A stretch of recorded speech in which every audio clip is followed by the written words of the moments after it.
All right. Black Myth Wukong, the first hands-on preview. Since Black Myth Wukong released its first trailer 3 years ago, every year on August 20th, the developer Game Science has shown something new about the development progress of the game. However, what's different this year is that we finally got to play it. My 45-minute demo provided 3 boss fights and a relatively complete chapter experience. Dang. It's worth noting that after the event, the dev team made some adjustments to the trial version based on the feedback and suggestions. Okay, so I myself have not played a lot of Souls-like games. I'm currently working. I mean, if you consider Monster Hunter like a Souls-like, then yeah, I played a good amount of like Monster Hunter World or anything like that. I'm working on Armored Core 6 right now, and I don't know if you consider that a Souls-like, whatever. But I haven't even done Elden Ring yet. And I'm looking at this game, and already I am seeing a bunch of things I like. It's really cool. Like all these little numbers that were popping up here. Received during Like this little number that's popping up is already like different and kind of implies that it's going to be a little bit more easier, potentially. I'm guessing because a lot of the older Souls-like games didn't have the numbers pop up or anything like that. I mean, yeah, you had stats whenever you leveled up or whatever. I mean, I'm just going off of, you know, what my buddies told me that they've played and liked. But the graphics look awesome. Like all the spell effects look awesome. Yeah, it just looks like a good game. the closed door evaluation that I participated in. As a result, my experience may Oh my god. Is this thing gonna have like an invisible stagger bar or stun meter thing that like Armored Core has or whatever? Because I don't know, that seems to be like the new hotness right now is stagger bars. So I mean, I don't see like a visual indicator of a stagger bar. And what's really different about this game is instead of you fighting somebody and there being like a health bar up at the top for like a boss or something like that, like the health bars are right down there next to the character. So that's new to me. I mean, you know, in Armored Core you have this gigantic reticle and essentially you can just throw out like one shoulder move or whatever and dispatch an enemy very easily. But yeah, may differ slightly from what others experienced in Hangzhou and at Gamescom in Cologne.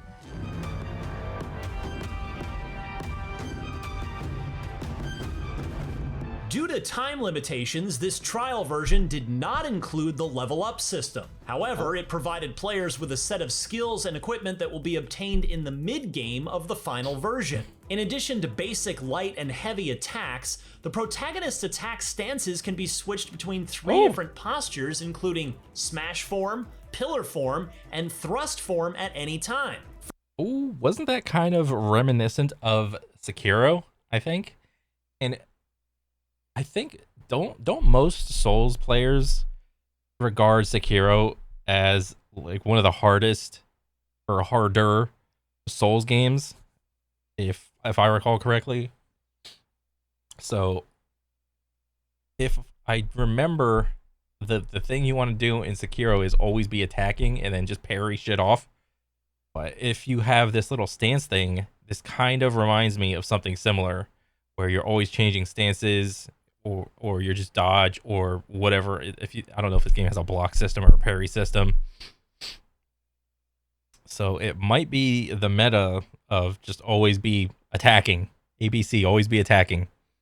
Furthermore, spells such as Immobilize, Stone Solid, Ring of Fire, and the Pluck of Many are also available for use. There are also 2 Abilities. transformation abilities. One turns you into the previously seen Fireblade Wolf, and the other results in a creature with poisonous attacks. Additionally, players will find and collect certain potions for in-game use. It's important to note that these configurations may vary slightly depending on the different stages. Oh. The first boss is named Centipede Gwai, and it appeared in the first 13-minute gameplay trailer released in 2020. Oh, dang. This time, it awaits players in a horrible cave. Its attack methods include rolling and heavy punches, as well as the ability to release poisonous gas. This gas inflicts a slow-acting poison effect on the protagonist, causing gradual health loss, which can only be cured by consuming antidote potions. Okay, so it has a built-in item system where with status and effects that affect you, you have to get them off of you or something like that. Kind of similar how Monster Hunter did it. Maybe. That's kind of interesting, but I don't know how that's going to play out. So like, what is it? I really don't know, to be honest. If the fights are kind of complicated, I'm kind of like hesitant to try this game out.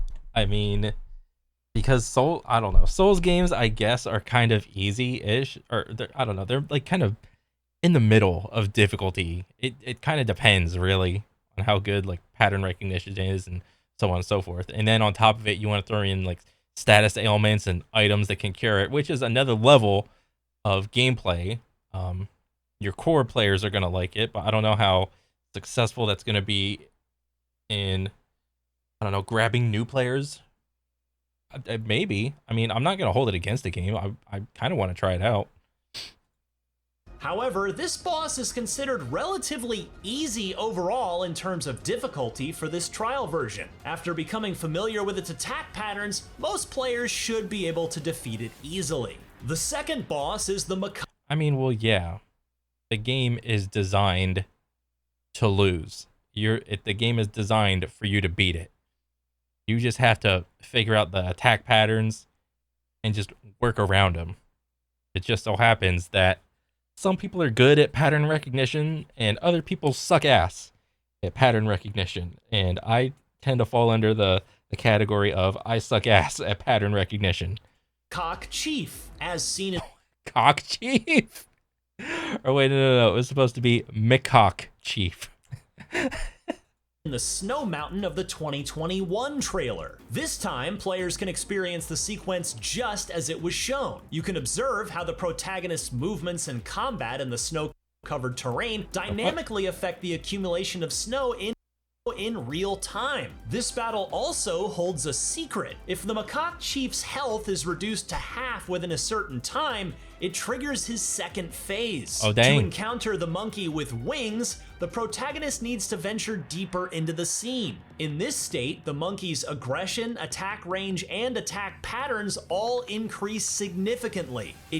Okay, so one thing that me being like a new Souls player, I can't stand, I don't know, maybe this is stupid, like a stupid gripe, but I hate moves that just home onto you and there's no possible way for you to dodge them. All right, it kind of happens in Armored Core 6, and it kind of happens in, what do you call it, Monster Hunter. I just hate moves that constantly, like, just home in onto you. It's not every move, but there are moves that it's, unless you dodge in a certain particular way, it's going to be like a 90% chance you're still going to get hit by it or whatever. I don't know. Maybe I just got to get good or whatever. But I'm already seeing a little bit of that in this fight, and I'm just like, dang.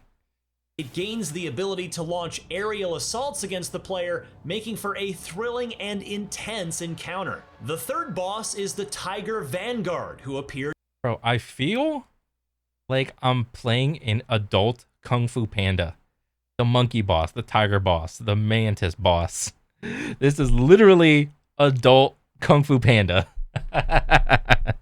In the 2022 trailer. This time, the Tiger Vanguard awaits players as challenges in a blood pool in a temple. According It to the looks cool, developers, though. this boss will play a role in the What the fuck? storyline as an NPC who imparts the stone solid skill to the protagonist. Therefore, you will witness him using this skill during the battle. One highlight of this scene is how the water reacts and changes dynamically with the actions in combat. The Tiger Vanguard That's actually boasts pretty the cool. highest attack speed and aggression among the 3 bosses. Not only does he possess both physical and spell-based attack abilities, but his combo attacks also deal substantial damage, making it easy to fall victim to his assault. The chapter experience provided during the Hangzhou event that I played the game at is called Purple Cloud Mountain. The overall scenery is somewhat reminiscent of the in-game footage shown in the 2022. Like, all this scenery, it looks awesome. I don't know, but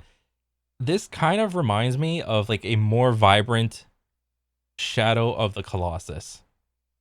Shadow of the Colossus is an older game, a pretty older game, and there's only 16 bosses, and every time you beat it, there's a big map, and you start at like a castle, and you go out through the world. There's no like cannon fodder. There's no little guys to fight. It's just 16 bosses, and that's it. You go out, you enjoy the scenery, you ride on your horse, you kill a boss, you go back to the castle, you go to the next boss, you ride out, enjoy the scenery, kill the boss, come back, and it's rinse and repeat for the entirety of the game. This kind of reminds me of that. You know, the all the scenery, the environment, it just looks nice and peaceful.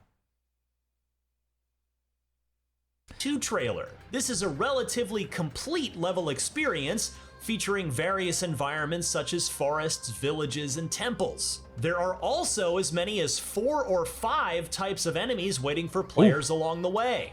Don't underestimate these minions, as they also possess the ability to deliver a fatal blow to the protagonist with a single strike. There's also a detour path in the level that players might not easily find, where they can encounter a hidden boss, the Poisonous King. This creature has the appearance of a scorpion-like monster. After engaging in conversation with it, players need to break the wine barrel beside it to start the battle. This hidden boss presents the highest level of difficulty in this trial version. It possesses extremely fast attacks, deals heavy damage, and boasts skills that inflict poison on the player. It took me nearly an hour of fighting to defeat it, and there were several instances where I succumbed to poison before being able to use the cure potion in time. And while Black Myth shares some similarities in its mechanics with the Dark Souls series, the combat feel here is quite distinct from any other similar games. In my opinion, this distinction arises from the fact that in other Souls-like games, players typically wielded weapons like swords or axes, with the grip at the weapon's end during combat. However, in Black Myth Wukong, the main weapon is a staff, primarily held in the middle. The grip on the staff changes according to different moves, creating a varied rhythm and action, even changing the length of the staff in combat. Dang, you know what this kind of also reminds me of, the combat with the stances? It kind of reminds me of Devil May Cry with all the stances. I know it doesn't work the same way, but if you're just sitting there busting out a combo and switching from stance to stance, I need like a little combo meter, you know, like B, A, single S, double S, triple S. Oh my god. Whip out the flying Nimbus. It kind of reminds me of that. The impact feedback from the staff striking enemies is quite distinctive as well. Coupled with the support from the spell system during combat, Black Myth Wukong stands apart as an action RPG with a unique feel, differentiating itself from other ARPG and action games that have come before. Ultimately, despite developer Game Science providing a substantial amount of gameplay content in this trial version, there are still numerous questions waiting to be answered. For example, whether the protagonist possesses any other weapons, how the level up system works and what the skill tree looks like, and how many transformations and spells are available. All of these questions can only be answered once the game is finally released. I mean, honestly, I'd be fine if it was just a staff and you have like what, 3, 4 stances or whatever you're swapping to on the bottom there. And plus you have to worry about all the items. I don't know how that's going to work. Are you going to have an inventory or just a single item slot to like use item or whatever. And you not only have to worry about all the statuses going on to you, it looked like you had some sort of statuses that you can put on all the enemies. So a lot of layers of complexity, and it looks very interesting, to be honest. Speaking of which, Black Myth Wukong is currently scheduled for release in the summer of 2024 for both PC and next generation console platforms. All right. For more on your favorite games, keep it right here on IGN. Very cool. I am slowly beginning to like Souls-like games. It's a slow process. I'm not good at it. I suck. But in general, it seems like there haven't been a lot of stinkers. And I know there are a couple of stinkers in the Souls-like games, but it really seems like there's not a lot. And for that, I'm really thankful. So I might be changing a little bit. So yeah, I mean, overall, it looks like a good game. I'm kind of excited for it. And I don't know. I'll just wait until some more stuff comes out. Maybe they'll come out with some more trailers, some more gameplay, so on and so forth. And we'll just keep an eye out. All right. So that's pretty much it on this one, guys. So take it easy. See you on the next one. Later.